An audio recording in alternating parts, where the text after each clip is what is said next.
mga buwan na rin naman na halos bubuksan mo ang periodiko ang pinag-uusapan, economic crisis. Lagi na lang ito ang topic ng mga balita, mga komentaryo na para bang magwawakas na ang mundo. People's concern revolve around survival, financial security, and people are thinking of retirement funds, savings, etc. Ano ba ang pwede nating matutunan mula kay Solomon tungkol sa financial security? Ang salita po ng Diyos, ang Biblia ay marami at malawak ang mga tinatalakay na mga topics tungkol sa pamumuhay sa mundong ito. Solomon's 3 steps to financial security. Yan po ang ating pagbubulay-bulayan at nawa mapag-iwanagin ng Diyos ang mga bagay na ito sa ating isip. Aming Ama sa Langit, salamat sapagkat kayo yung Diyos na kumukupkop, nagmamahal, nagpapatawad, nagpapagaling, nagbibigay na aming mga kailangan. Sa paglapit namin sa iyo, Panginoon, hinihiling namin ang iyong pagpapala. Patawarin niyo po kami sa mga kasalanan namin. Ugasan niyo po aming mga karumihan. At ang dalangin namin, punuin niyo ang aming isip, ang aming puso, ng inyong espiritu, ng inyong karunungan. Mangaral po kayo sa amin, Panginoon, at bigyan niyo kami ng kakayahang unawain ang hiwaga ng inyong salita. May your words be the balm that can heal our wounds. May your words be the light that will guide our path. And may your words be the strength of our heart. Teach us, Father. We seek you in the name of Jesus, your Son, our Lord. Solomon's 3 steps to financial security. Bakit naman si Solomon ang gusto natin ngayong tanungin sa mga bagay na ito? Sapagkat sinasabi po sa Biblia na si Solomon ay pinagkalooban ng Diyos ng pinakamataas na uri ng karunungan. Nang siya'y magiging hari ay pinapili siya ng Diyos kung anong pwede niyang hilingin mula sa Diyos at ipagkakaloob. At ang hiningi niya, iba yung karunungan, wisdom. At sumagot sa kanya ang Panginoon. 2 Chronicles 1:12, God was speaking to Solomon. Therefore, wisdom and knowledge will be given to you. And I will also give you wealth, riches, and honor, such as no king who was before you ever had, and none after you will have. So walang hari na uupo sa trono na magiging higit ang karunungan, kayamanan, karangalan kaysa kay Solomon. Kaya marapat na siya ay dinggin. At ito pong libro ng Ecclesiastes sa Bible ay siyang pinagsama-samang karunungan ni Solomon na ating pinakikinabangan. Solomonic wisdom in issues that confront even our daily lives sa panahon na ito. Ecclesiastes 11:1-6. Cast your bread upon the waters, for after many days you will find it again. Give portions to 7, yes, to 8, for you do not know what disaster may come upon the land. If clouds are full of water, they pour rain upon the earth. When a tree falls to the south or to the north, in the place where it falls, there it will lie. Whoever watches the wind will not plant. Whoever looks at the clouds will not reap. As you do not know the path of the wind, or how the body is formed in a mother's womb, so you cannot understand the work of God, the maker of all things. Sow your seeds in the morning, and at evening let not your hands be idle, for you do not know which will succeed, whether this or that, or whether both will do equally well. Mga salita na punong-puno ng karunungan, sinasabi sa mga matalinghagang paraan ang maraming mga bagay. At ngayon po isa-isahin nating hiwayin ang mga salitang yan. We're going to review what we have just read. Ecclesiastes 11:4 says, whoever watches the wind will not plant. Whoever looks at the clouds will not reap. Yung daw tao na matatakutin, walang ginawa kundi bantayan ang direksyon ng hangin, bumubugso ba, lumalakas ba, umiihip ba, magkakabagyo ba, kung sino man ang laging inaantay ang itsura ng mga ulap, may ulap ba, hindi uulan, o marami bang ulap, baka bumaha. Yung daw tao na gano'n, na laging nag-aalala, natatakot, ay hindi magtatanim kahit kailan. At dahil doon, hindi siya aani kahit kailan. So what is the first step of Solomonic wisdom? To profit, to productivity and fruitfulness. In enterprise, don't worry about what you cannot control. Don't worry about the weather. It is not in your hands. But plant when you're supposed to plant, and then do your best, pray for the best, and then cope with whatever happens. Solomon, in effect, is telling us to plant and invest anyway, in spite of the unknown, in spite of what many people call bad times. Able sailors can benefit even from strong winds. Pag magagaling ang mga tripulante, ang mga kapitan ng mga barko, kahit bagyo, ay nagiging kaibigan nila sa kanilang pagdaragat. Able sailors can turn strong winds into friends. Therefore, good business people can turn even difficult times into opportunities. Why? Because people have to live. Life has to go on. Business must continue to happen. You just have to adjust. You just have to read the needs of the times and make the necessary adjustments. Pag lagi kang matatakutin, if you're playing too safe, you will never invest, you will never get into business, you will never do anything, you will never plant, therefore you will never harvest. So do not worry about the unknown or the unknowable, because God knows. Alam naman ng Diyos yung hindi natin alam. Ang mahalaga, makipagkaibigan ka sa Diyos. Pakinggan mo ang Diyos and do what you must. And the Bible tells us how, so that we may receive God's favor. Ecclesiastes 11:5, as you do not know the path of the wind, or how the body is formed in a mother's womb, so you cannot understand the word of God, the maker of all things. So God knows, God does His part, just do yours. Siyempre ngayon, nalalaman na through science kung paano nabubuo yung bata sa sinapupunan. But during the time when these were being written, this was a mystery. And it is a metaphor, which just tells us at marami pa tayong hindi alam, pero kahit hindi natin alam at hindi natin nauunawa, tuloy pa rin ang buhay. Tuloy pa rin ang mga tao sa pamumuhay, magkakaroon ka rin ng hanap buhay, ano pa man ang mangyari. Hindi ka dapat matakot at hindi ka dapat mapigil ng takot para maging mabunga sa iyong mga ginagawa. Ecclesiastes 11:6 talks about another way to be financially prosperous and even secure. Sow your seed in the morning, and at evening let not your hands be idle, for you do not know which will succeed, whether this or that, or whether both will do equally well. Ano po ang mahigpit ay tinuturo? Magtanim ka daw, maghasik sa umaga, at sa hapon hanggang gumabi, kung tapos ka na sa iyong pagtatanim, maghanap ka pa ng ibang maitatanim, maghanap ka pa ng ibang magagawa, kasi hindi mo alam kung alin sa mga projects mo ang magtatagumpay.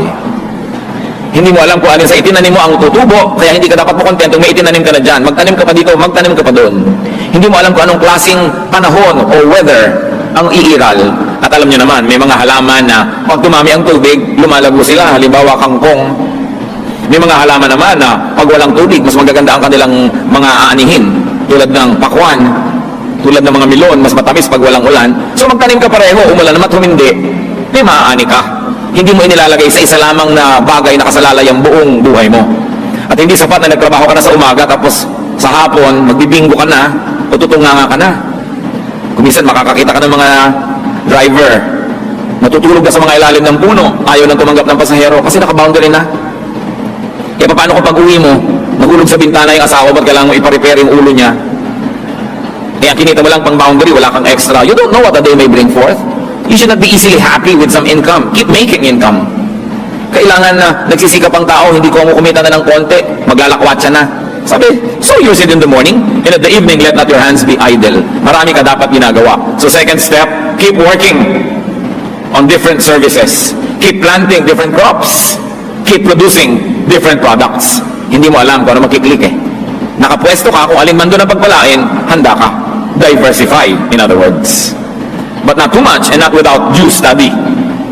But position yourself to earn. Position yourself to harvest and to profit more. Hindi masama na paramihin mo ng paramihin yan. Pag sinabi mo, hindi naman po ako materialistic, maghanap buhay ka pa rin, damihin mong kita, pamigay mo kung gusto mo sa mga kawawa at mga kapuspalad at mga hindi makapagtrabaho. Pero hindi mo sabihin, wala naman ako masyadong ambisyon, simpleng buhay lang, tama na sa akin. Kapag nagkasakit ka, nangungutang ka doon sa meron, anong simple doon? Hindi dapat easily ka na kontento. Gawa ka ng gawa, gawa ka ng gawa. At kung natapos mo na ang paggawa ng pinakamataas na kaya mong gawin, doon ka palang dapat makontento. Hindi yung wala ka pa nagagawa, kontento ka na. Pag nangailangan ka, napapahamak yung kamag-anak mo na may konting inimpok. Dahil bilang na bilang mo ang impok niya. Yung mga kamag-anak na mga may OFW na mga asawa, alam na alam ang exchange rate. Araw-araw, daig pa yung asawa. Siguro ate, marami ka ng savings, ano? Kasi enrollment na ni Junior, ayun. Kasi hindi nagsisikap masyado. Ang tataas ng ambisyon, ang daming gastos, hindi naman kumikita. Ang dali-daling magpahinga, ang daling mapagod. Konting hirap, sumusuko. Konting hirap, nagre-resign, wala namang kakainin. Kailangan niya ang katawan mo, ihataw mo sa trabaho, ihampas mo sa gawain. Diba? Para meron kang kitain. Consider the great woman of Proverbs 31.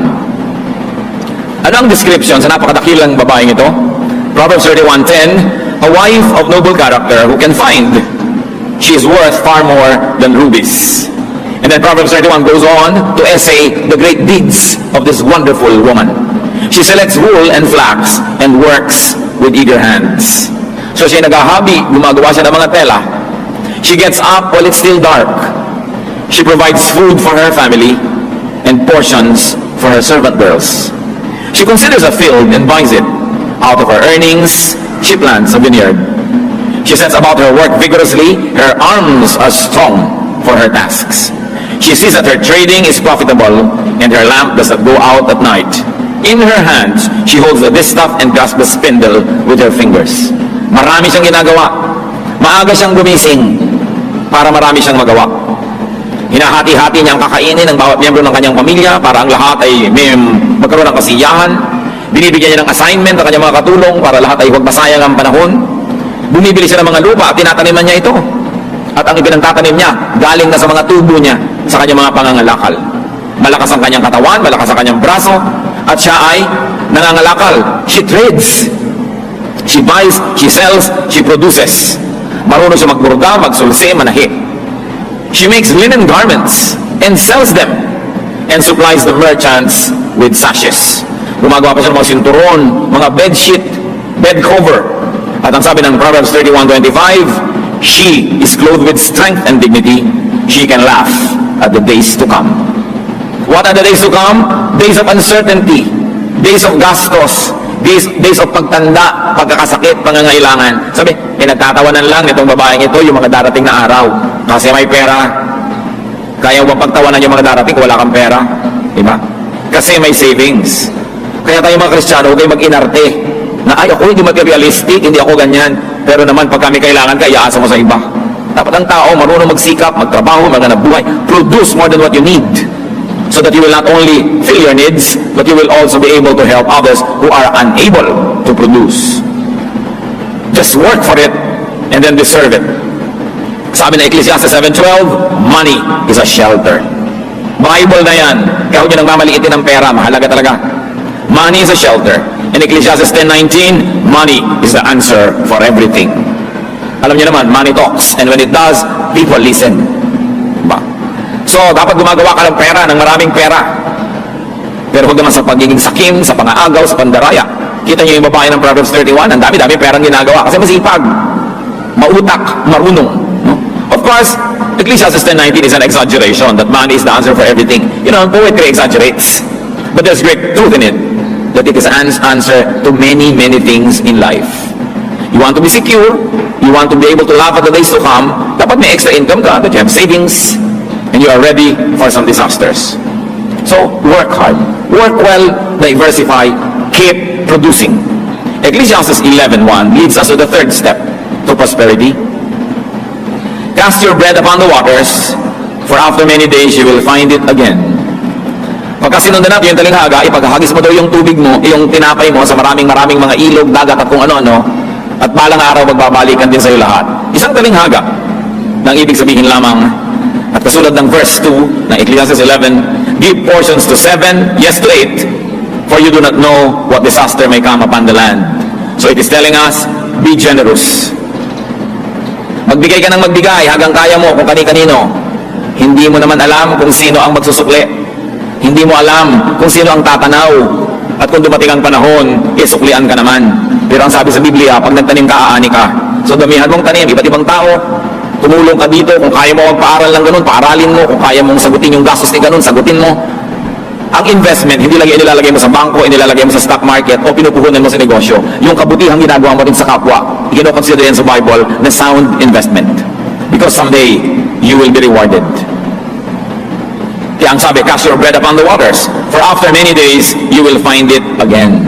Give portions to 7, yes to 8. So sabi, magbigay ka sa marami, huwag lang sa isa.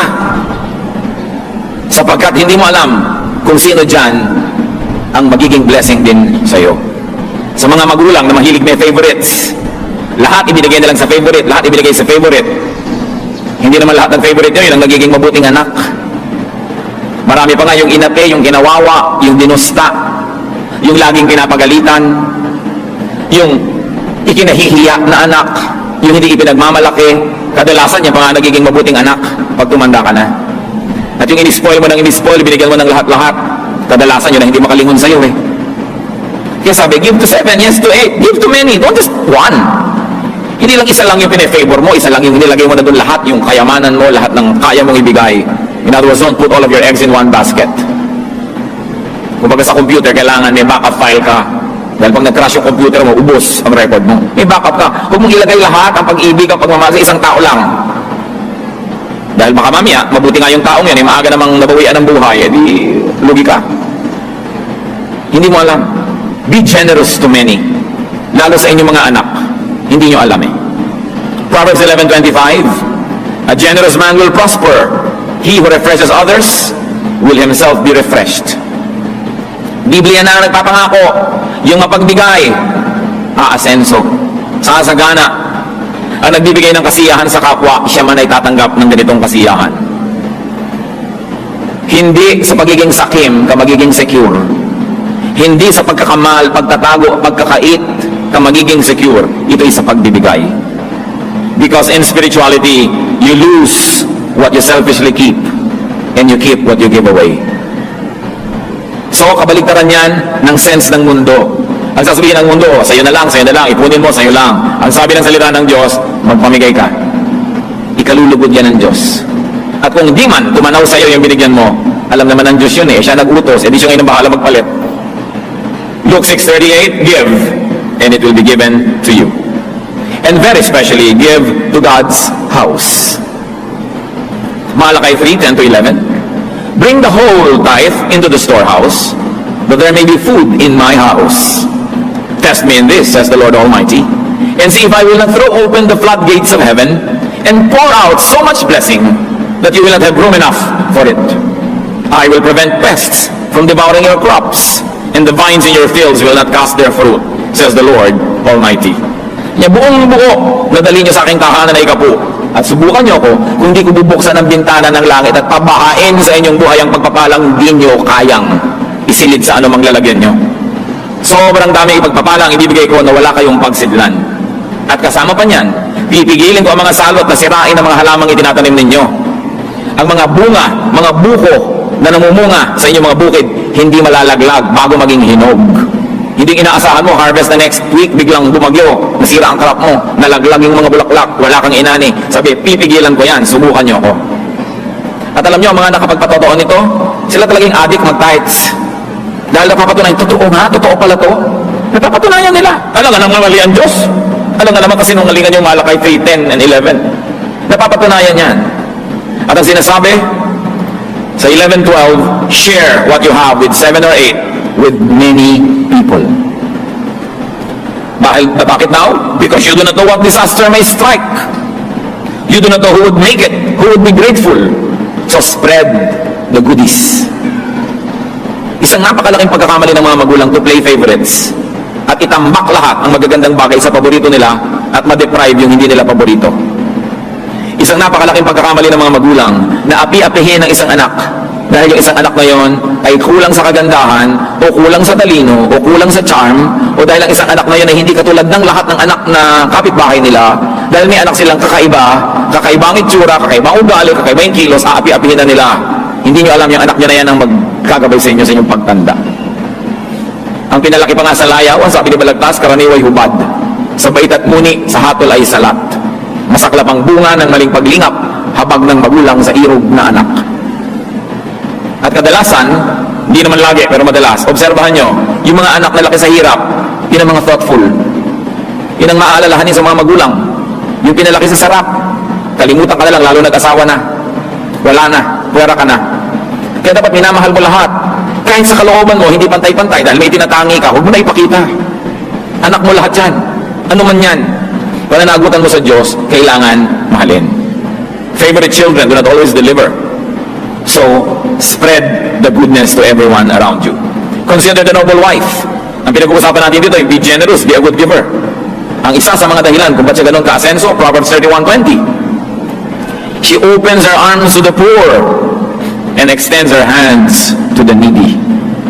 Sa kanya, business is business, yes. Pero meron siyang mga social concerns. Meron siyang mga charities. She makes money here, but she has another activity where she gives it away. To those who cannot make money because they're either too sick, too old, or too young, or they're oppressed by the system. That's financial security in the making when you are sharing with the needy, or that is financial security already at work. So kung hindi ka pa secure, magbigay ka para ka ma-secure. O kung secure ka na, lalo ka magbigay. Kasi secure ka na eh. Wala ka ng dahilan para maging maramot. nagsusukli ka na nun. And it's also your way to remain secure. So those are the 3 steps that involve lots of work. You want to be secure? Work. Work early. Exodus 20 verse 9, 6 days you shall labor and do all your work. So 6 na araw nagtatrabaho ang tao, isang araw lang nagpapahinga. Yan ang itinakda ng Diyos. And work hard. 2 Thessalonians 3:10, for even when we were with you, we gave you this rule. If a man will not work, he shall not eat. Work for your bread, work for your money, work for your benefits, work for your bling-blings. Hindi pati yun, iniaasa mo sa iba. Hindi pati yung mga bisyo, mga load, iaasa mo sa iba. Wala kang load, manahimik ka. Diba? Hindi ka pa kumikita, kutakot-takot na pera na inuubos mo sa kagaganyan. Nauubos na talaga ang resources ng pamilya. Wala ka pa naman kino-contribute. Dapat lumagay ka sa lugar. Tinitingnan mo ang mga bagay-bagay. And not only work hard, but work smart. Wrong grammar, pero hayaan nyo na, work smart. Ecclesiastes 10:10, if the axe is dull and its edge unsharpened, more strength is needed, but skill will bring success. Pag daw yung tool mo mapurol, yung palakol mo na pang sibak ng kahoy ay mapurol, kailangan malakas ang hampas mo sa kahoy para tumalab ang iyong palakol. Kung nagigiwa ka ng karne, ang purol-purol ng kutsilyo mo, pagod yung braso mo, kadidiin. Kaya sabi, kailangan, be smart. Skill will bring success. Be skillful. Improve your tools. Improve your ways of production. So you don't have to work too hard. But you will get more for less work. You know, do not mistake activity for achievement. Not everybody who works hard gets out of poverty. But those who work smart do. Hindi pandaraya ang ibig sabihin ng smart, hindi cutting corners, kundi style. Dapat meron ka diskarte sa buhay. Hindi sapat na mapagod. Hindi sapat na maligo sa pawis. Kasi kahit araw-araw naliligo ka sa pawis at nabibilad ka sa araw sa trabaho, hindi sapat para ka makahango sa hirap. Kailangan may diskarte ka, may game plan, mag-isip-isip ka. That's why skill will bring success. And just to review, Solomon says, don't play it too safe. Purong grammar na naman, but who cares? Sasabihin ng grammar teacher, don't play it too safely. Pero hindi man magandang pakinggan. Don't play it too safe. Talagang may risks. Namumuhunan ka talaga. You take your chances. But this must be calculated risks. You do your homework, you do your research, you do what you can, but for all the others, put faith in motion. Sabi yun daw, laging tinitingnan ng ulap, nakatingala sa langit, dinarama ang hangin, hindi na magtatanim dahil laging masisiraan ng loob. Matthew 25:25-27, concerning the talents that the Lord gave to several people. May binigyan ng marami na parami, may binigyan ng moderate na parami in that way. Yung binigyan lang ng isa, played safe. Inilubog niya yung talent, yung pera sa lupa. Hindi niya ininvest, wala siyang nagawa. Matthew 25:25-27, so I was afraid and went out and hid your talent in the ground. So here it is, here is what belongs to you. Ang sabi niya doon sa nagbigay ng puhunan. His master replied, you wicked, lazy servant. Well then, you should have put my money on deposit with the bankers, so that when I returned, I would have received it back with interest. Nakita niyo po, yung tao dito na nagbigay ng puhunan represents God. God gives us talents, skills, kakayahan, edukasyon, training, puhunan para mo paramihin. At ang Diyos, interesado sa interest, sa tubo. Sabi, binigyan kita, dapat na parami mo. Sabi, ito, nilubog ka na lang sa lupa para safe. Di gusto mo lang palang safe, di sana hindi ka na namuhunan, inilagay mo malang sa bangko, nagkaroon mo lang interest. Kahit konti. So God wants earnings. God wants interest. God wants returns. Kaya hindi ungodly yun. Huwag ka lang maging usurer na exaggerated na yung interest. Mga kapatid, kung may inutangan kayo, 10,000. Inutang nyo noong 1972. Ngayon nyo lang mababayaran, 10,000 din ang bayad nyo. Kakaya naman yan. Dapat mga 12, 13,000 na yan. Kasi kung yung pera niya nasa bangko, nagka-interest na eh. Pero ibinigay sa'yo na pag-interesan mo ang pera niya, hindi nagka-interest. Tapos isasoli mo, after a long time, ganun ding amount, mali. You punish the person for helping you. Hindi masama na bigyan mo ng interest. Ngayon, kung kayo nagpautang, kayo nagsasabi, huwag mo nang bayaran yung interest, nasa sa inyo yun. Pero sa nagpautang yung desisyon na yun, hindi sa umutang. Yung nangutang, kailangan may obligasyon ka, pakitain mo yung pera ng inutangan mo. Kasi hindi na yun ang halaga nun ngayon, na iba na, bumaba na yung value ng pera. Kaya kailangan, bigyan mo naman ng gantimpala yung tumulong sa'yo nung panahon ng pangangailangan. What do we see of God here? That God is an investor. So should we. Kailangan tumutubo, kumikita, namumunga.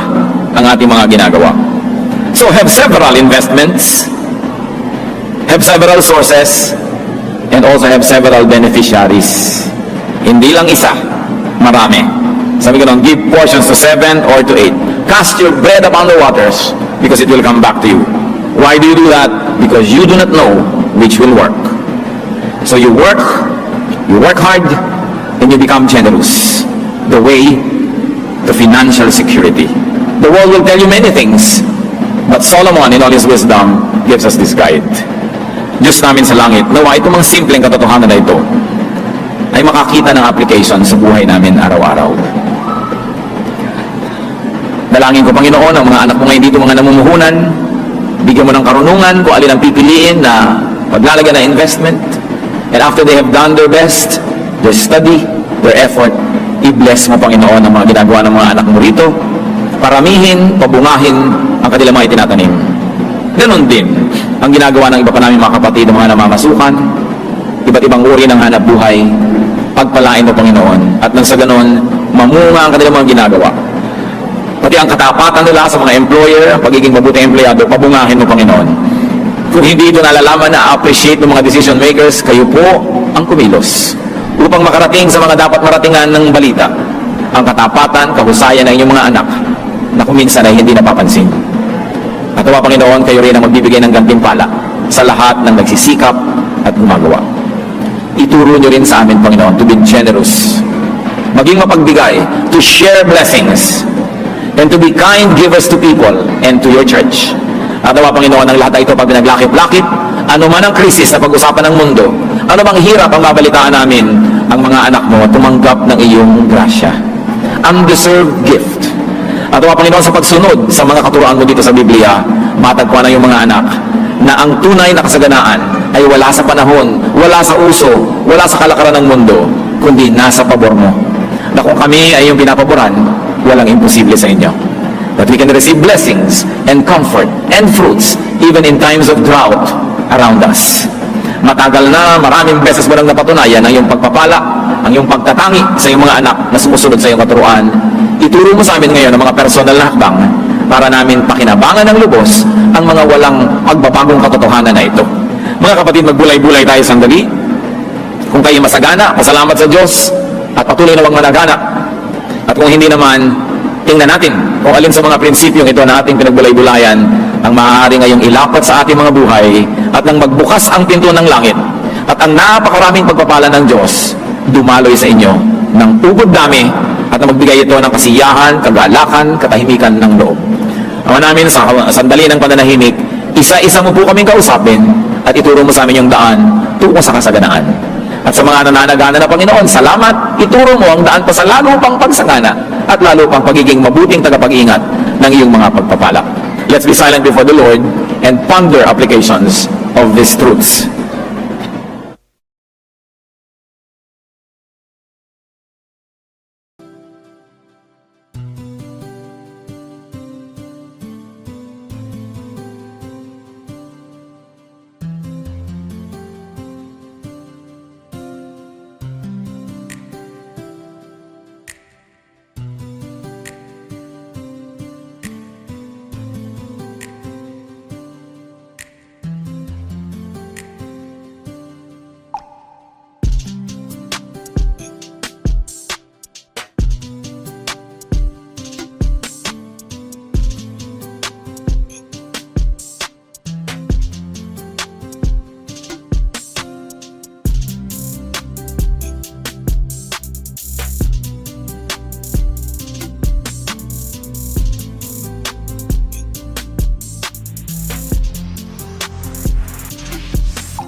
Thank you.